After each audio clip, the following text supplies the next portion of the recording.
Hello there, it's Cassie. Welcome back to my YouTube channel. Today is card number 18 in my encouraging card series. So if you've been following along at all, I've been trying to make encouraging cards and send those out to somebody that might need them.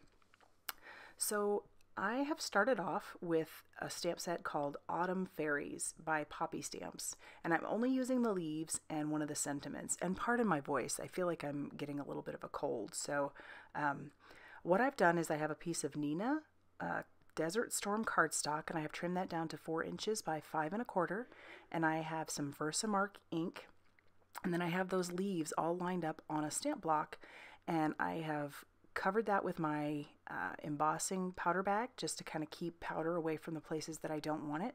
And then I'm stamping with that Versamark ink all over that background. I'm going to do it in sections, and I am going to cover that with some Simon Says Stamp Ultrafine Gold embossing powder. And then I'm just going to heat that till it melts. And then I'm just going to cover the entire background that same exact way, kind of turning my stamp block to get the coverage that I want so that it's not it's kind of a random pattern. And then I'll cover that again, and then I will heat set that one more time just till that powder melts.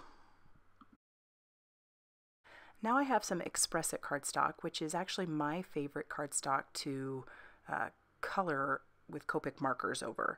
And I have some Simon Says Stamp Intense Black ink, and I'm stamping those same leaves that I had stamped earlier with the Versamark ink. I'm stamping those with this Simon Says Stamp Intense Black ink. All these are Copic friendly materials, the paper and the ink.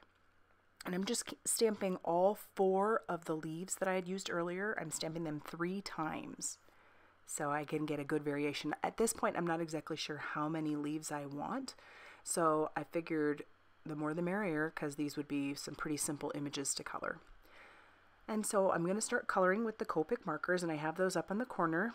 The problem is I don't have all sketch markers. So Copic has sketch and chow, and I believe they have a couple of different bigger sizes.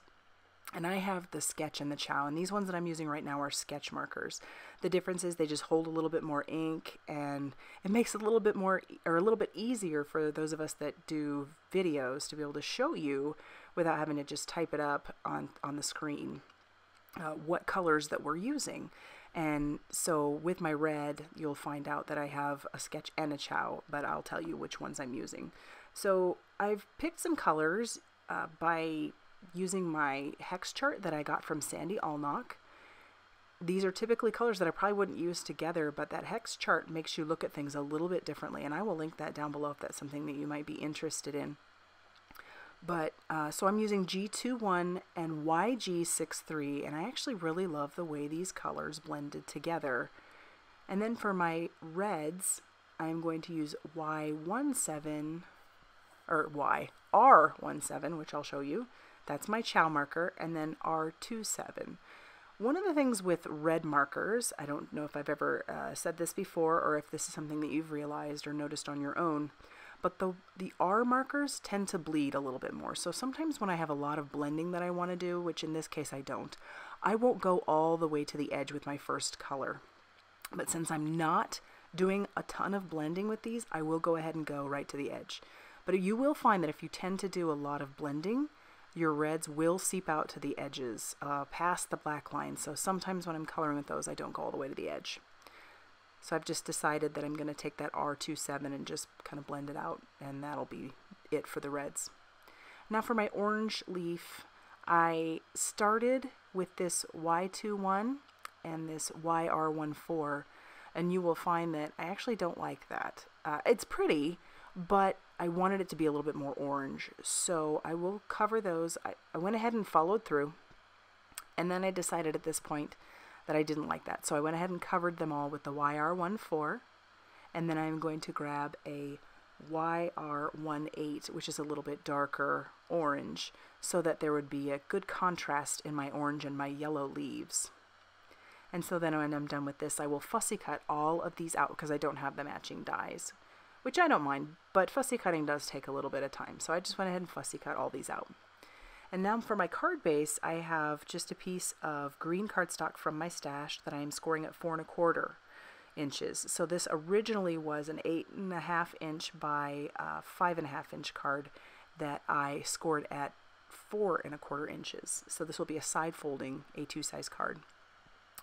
And I have some black cardstock from my stash, and I grabbed my Versamark ink once again. And for my sentiment, I am going to stamp on that black cardstock. So I will use my embossing bag over the top of that to make sure that I don't get powder where I don't want it. And then I will stamp my sentiment with that Versamark ink, and then I will cover that with some Simon Says Stamp ultrafine white embossing powder. And then I will heat that till it melts with my heat tool. I love embossing. Clearly, I did a lot of it on this card. And then once that is cooled down, I will trim that down using my Fisker's wire trimmer. I like that wire trimmer because I can see where I'm cutting exactly. I decided to pop up my sentiment with some foam tape, and that sentiment actually goes all the way across my panel, and that panel again is 4 inches. So that worked out really nicely. It was kind of a happy accident, really. And then at this point I will decide where I want my leaves. So I'm using some craft tacky glue, and I'm going to trim some of those leaves down because I want to look like those are tucked under my sentiment. And I'll just keep doing that.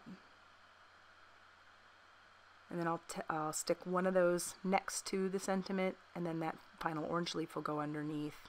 And then I will pretty much do the exact same thing on the other side, just using a little bit of variation in how I display them. So I'll put that red one on top, trim it down just a little at an angle, use that craft tacky glue from Simon Says Stamp, stick my orange leaf next to my words, and then I will take my green and my yellow leaf, not trimming the green one down, but I will trim down my yellow one at an angle, and then I will adhere that as well. And to adhere my card panel to my card base, I'm actually going to use some Tombow Mono Multi liquid glue. I decided to use this rather than the craft tacky glue because the paper that I use, this Nina Desert Storm, is actually a 65-pound weight, and I wasn't sure if using the craft tacky glue would be a little too stiff. So I used the Tombow Mono Multi. And then with those extra leaves, I couldn't let those go to waste, so I decided to glue those down on the inside of my card. And once I'm done gluing all those down, that will actually finish off this card. So if you liked this card, go ahead and hit that like button. I'm going to try and link all the things that I use down below if you're interested in any of those. And if you haven't subscribed, please do so. And as always, guys, I appreciate you stopping by.